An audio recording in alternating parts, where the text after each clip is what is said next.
Everyone, welcome to the first installment of the My Car series. I would like to lay down some ground rules for this series. I get a lot of emails asking me about, what speed control am I using, how long have I had that car, how did I paint it, where did you get the body, what kind of wheels, tires, etc., etc. So I'm going to go ahead and answer all that and give a little bit of backstory on the vehicles that I feature.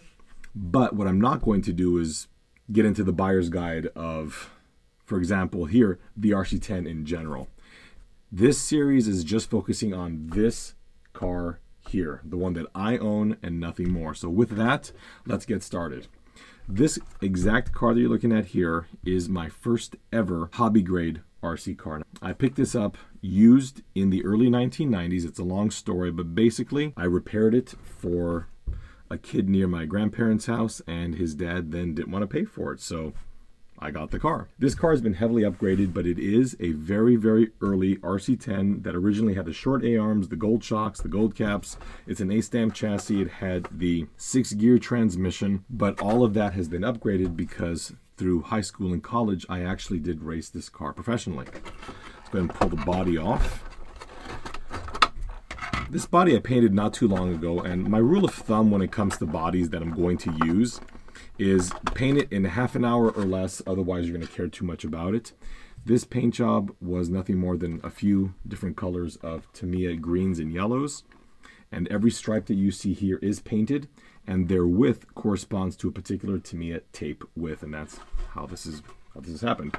The body is Team Blue Groove, which is very, very thick and very durable, but during an unfortunate accident at the racetrack, a car flew off the track and landed directly in the middle of this and split it straight across, so I've got some shoe glue and a piece of acrylic holding it together. Now, as you can see on the inside of the chassis, there's quite a lot of wear and tear here on these edges here. Also, the undercarriage, that's clean for this car, actually. It's not a restored RC10, nor will it ever be a restored RC10. I see absolutely no point to restore this car ever, because it is, to this day, one of the few cars that I bring to the racetrack every single time I go. The front suspension A-arms are nothing more than the later model longer ones. The turnbuckles are titanium, and the ball cups are all RPM, these really kind of beefy RPM units. I don't know if they're still available or what, I'm sure they are. All of the ball studs are titanium as well. The servo is a standard Airtronics 94102 servo. It has been there for years and years and years. Now, of course, for this, I do have the servo saver. This is a Kimbrough servo saver, and the MIP ball bearing steering system, which is absolutely fantastic. You can see here I do not have the RPM ball cups because they're too long to actually fit, and here I don't have them either because when you have them side by side, they come into contact. So I've never had this one here pop off. The outer one was the reason why I wanted to actually put the more durable ones in there. Usually I would run the battery axially here along the length of the car because the older flat pack NiCad and nickel metal hydride batteries were too wide to fit this way, but the lithium polymer batteries fit beautifully. So I was able to rotate it and plop it in this direction. This car does have a fully upgraded ESC and receiver. This speed control is a Novak Havoc Pro Esc, and the receiver I think is a FlySky. Yes, it is a FlySky FS-GR3E. I happen to love these FlySky receivers. I must have 50 or 60 of those. This ESC has always been fantastic. I picked this up from a buddy of mine that was working at Novak, and this is actually a prototype Havoc Pro Esc. The motor is a 7.5 ballistic. It's a pretty fast motor. In fact, I have this motor dialed down on the radio down to about 25% throttle because I do not believe that the Stealth can maintain that. As I mentioned a second ago, this is a Stealth transmission and not the original 6-gear. This Stealth was purchased brand new as a replacement specifically for this chassis. I must have put this in the car when I was, I don't know, 15 or 16 years old, but I just noticed that there is a screw missing right there, so I'll have to put a new one in. These countersinks are done quite poorly. Again, as a youngster of that age, I really didn't have the tools to do this properly.